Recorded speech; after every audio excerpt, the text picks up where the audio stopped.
শাহজাহান তো বলে গেছে যে আমি একটা শাহজাহান চলে যাচ্ছি, তো কি হয়েছে, আমি হাজার একটা শাহজাহান আমি তো রেখে দিয়ে যাচ্ছি।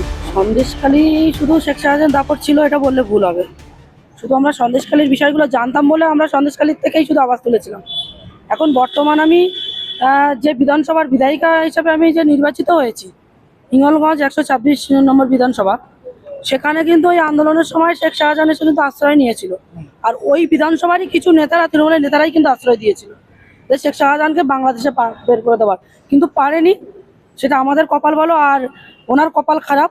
আমরা একটা অপরাধীকে আমরা লড়াই করে যে ওনাকে পুলিশের হাতে তুলে দিতে পেরেছি এবং ওনার যোগ্য শাস্তিটুকু ওনার হয়েছে এবং আগামী দিনে ওনার ফাঁসি হবে এইটুকু আমরা আশাবাদী। আর এখন বর্তমান ওনার যে কালো চক্র, যেটা উনি বেআইনি অস্ত্র নিয়ে এসে এখানে লুকিয়ে রাখতো, সেগুলো একের পর এক ধরা পড়ছে। আপনারা এর আগেও দেখেছেন যে কত কালো টাকা ধরা পড়েছে, এখন কালো অস্ত্র। তাহলে এই অস্ত্র আরও শুধু পুকুরের মধ্যে নয়, আরও দেখুন কত ঘরে আছে, শুধু মণিপুর কোড়াগাড়ি নয়, সন্দেশখালী এরকম কলোনি অনেক, এরকম শেখ শাহজাহানের এরকম কলোনি আছে, মণিপুর কলোনি। এই কলোনিগুলো প্রত্যেকটা কলোনিতে যদি পুলিশ প্রশাসন যদি তৎপরতার সাথে যদি সার্চিং করে, তো এইরকম অগ্নি অস্ত্র এবং কালো টাকা আরও বেরোবে। এরা কি এখনো সেই একই রকমের চক্র চালাচ্ছে? অবশ্যই, তো বলে তো গেছে, শাহজাহান তো বলে গেছে যে আমি একটা শাহজাহান চলে যাচ্ছি, তো কি হয়েছে, আমি হাজার একটা শাহজাহান আমি তো রেখে দিয়ে যাচ্ছি।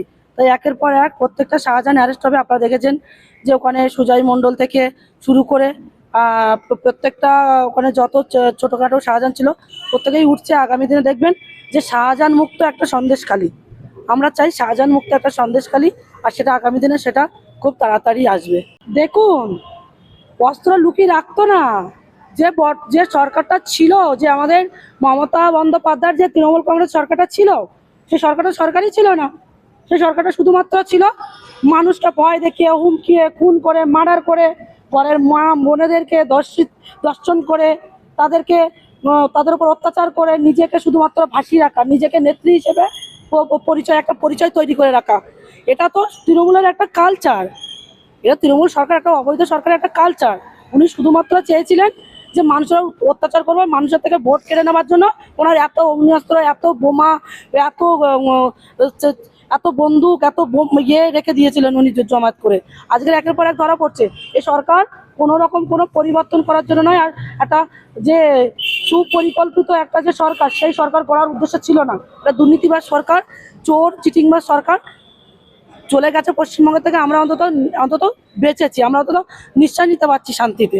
আরো ভালো ভালো খবর দেখতে সাবস্ক্রাইব করুন বাংলা হান্টের ইউটিউব চ্যানেল। বাংলা হান্টের আরো খবর দেখতে নজর রাখুন। বাংলা খবর মানেই বাংলা হান্ট।